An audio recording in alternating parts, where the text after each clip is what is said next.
Bonjour, aujourd'hui notre première séance de découverte du logiciel GeoGebra.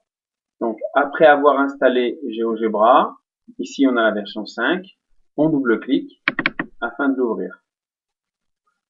Alors le logiciel se présente, la présentation est différente selon comment vous aurez sauvegardé les fois précédentes. Alors, j'ai deux fenêtres ici. Alors, d'abord, présentation, fichier, éditer, affichage, options, outils, fenêtre, edit. Et ensuite, on a toute une série d'icônes. Alors, on va les parcourir une par une. Déplacer, point, droite, perpendiculaire, polygone, cercle, ellipse, angle, symétrie axiale, insérer texte, curseur, déplacer graphique.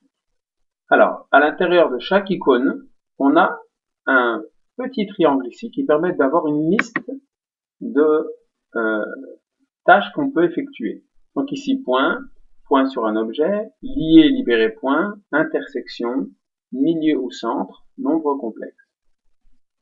Droite, droite, segment, segment de longueur donnée, demi-droite, ligne brisée, vecteur, représentant.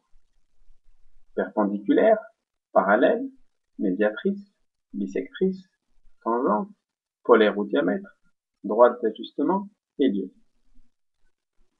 Polygone, polygone régulier, polygone indéformable, polygone semi-déformable.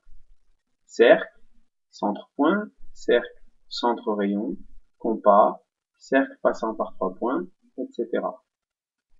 Ellipse, on le verra bien après dans nos études. Angle, on le verra cette année. Angle, angle de mesure donnée, distance, R, pente, liste.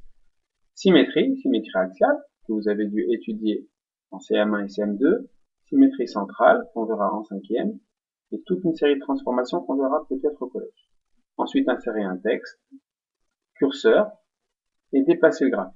Agrandir, réduction, cacher un objet, afficher, cacher l'étiquette, copier style graphique, effacer. Alors ensuite, en dessous de tout ça, on a une fenêtre algèbre, une fenêtre graphique. Dans la fenêtre graphique, on distingue les axes qui sont gradués. Et tout en bas, une fenêtre saisie. Alors aujourd'hui, on va apprendre à placer un point, modifier le style d'un point et vérifier si des points sont alignés. Alors, première chose, j'ai pas besoin de mon axe ici, donc je vais le désactiver. Donc je vais aller dans affichage, je clique sur le bouton gauche, je descends jusqu'à aspect, je clique sur aspect. Ensuite, ici, j'ai mes préférences. Et j'ai propriétés, préférences graphiques, préférences aspect, préférences défaut, préférences avancées. Alors, on va aller dans préférences graphiques et on va décocher afficher axe. Donc, les axes vont disparaître. Je peux faire. Voilà, donc maintenant, mon graphique, c'est une page qui est entièrement vierge, une page toute blanche où je peux faire mes dessins. Donc, GeoGebra, il va me permettre de faire des dessins de manière très précise, beaucoup plus précise que si je le faisais avec un papier, un compas, un crayon et une règle. Alors, on va apprendre à placer un point. Donc, pour placer un point, c'est tout simple.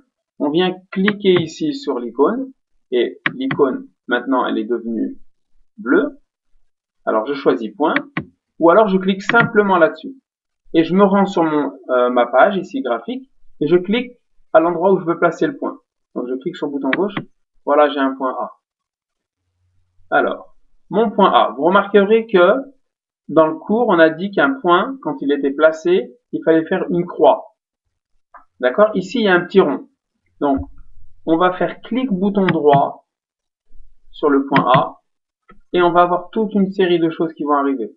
Afficher l'objet, afficher l'étiquette, afficher trace, renommer, effacer, propriété. Alors d'abord, on va apprendre à renommer. Donc le point, on va l'appeler maintenant M. Voilà, le point s'appelle M. Alors, si je veux pas que le nom du point apparaisse, donc je décoche afficher l'étiquette, toujours avec le bouton droit. Et donc le nom du point a disparu. Bon, moi je vais garder le nom, donc je vais revenir et je vais recliquer sur afficher l'étiquette. Voilà. Alors comment je peux faire disparaître le point? Par exemple, je veux le garder, mais je veux simplement l'effacer sans qu'il apparaisse. Donc je clique sur afficher l'objet et là le point disparaît. Alors comment on fait pour le retrouver? Il suffit d'aller dans la fenêtre algèbre et de cliquer ici et le point réapparaît. Alors on revient sur ce qu'on a dit puisque nous on souhaite avoir une croix au lieu d'un gros point comme ça.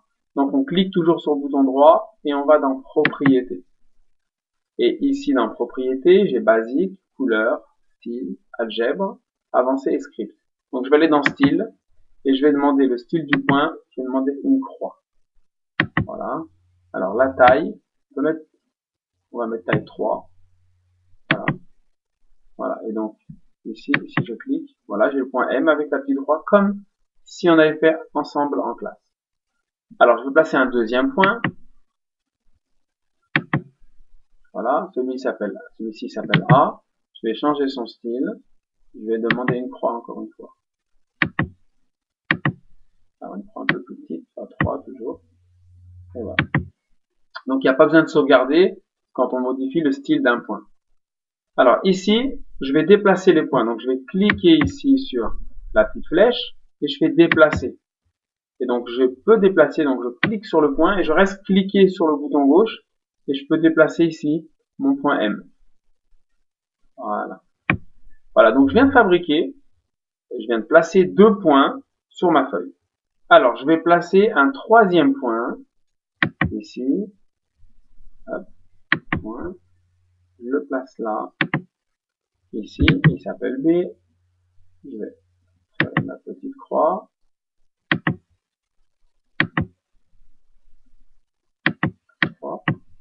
Et voilà. Alors, moi, ce que j'aimerais savoir, c'est est-ce que les points M, B et A sont alignés. Alors, je vais tracer la droite MA. Donc, droite. Donc, pour tracer la droite, on va dans le troisième icône ici. On clique sur droite. Donc, on choisit droite. Et la droite doit passer par 2 points. Donc, nous, elle va passer par M. Donc, je me place sur M. Je clique une fois. Je me place sur A. Et je clique une fois. Et ma droite est tracée. Alors, on voit dans la fenêtre algèbre, la droite s'appelle petit a. Donc, on fait bien attention dans GeoGebra. Les minuscules et les majuscules, c'est très important. Donc, ici, si c'est une lettre majuscule, c'est un point. Si c'est une lettre minuscule, c'est une droite. Donc, moi, ma droite ici, elle s'appelle petit a. Et on voit ici, c'est la droite MA avec des parenthèses. Donc, ma question, c'est, est-ce que le point B appartient à la droite MA? Ben, si je regarde comme ça, j'ai envie de dire oui. Mais est-ce que j'ai été précis? GeoGebra va me le dire. Donc je vais ici aller tout en bas dans la fenêtre saisie et je vais demander est-ce que le point B, donc j'écris grand B, est-ce que ce point appartient? Donc le signe appartient, on le connaît tous, on l'a vu en classe. Donc on peut le retrouver tout à droite ici de la fenêtre saisie, sur le petite lettre alpha ici, on clique et on va chercher appartient. Ici on a toute une série de lettres grecques. Et là, on a le signe appartient. Donc, je clique sur appartient. Donc, B appartient à petit a. Voilà. Alors, avant de valider, je vous invite à regarder ici dans la fenêtre algèbre. On a une droite et on a des points. J'ai écrit B appartient à A. En fait, c'est une question. Mais dans ma question, j'ai pas mis de point d'interrogation. GeoGebra, il n'a pas besoin de point d'interrogation. Et maintenant, je valide. Et donc, regardez, j'ai maintenant un booléen qui s'appelle petit b et qui est égal à false. Alors, donc en passant la souris par-dessus, on a B appartient à petit a, false. Et bien, ça veut dire que le point B n'appartient pas à la droite AM, à la droite petit a. Donc, les points A, B et M ne sont pas alignés. Voilà. Donc, je vous invite à refaire ce travail à la maison et je vous souhaite bonne chance. Au revoir.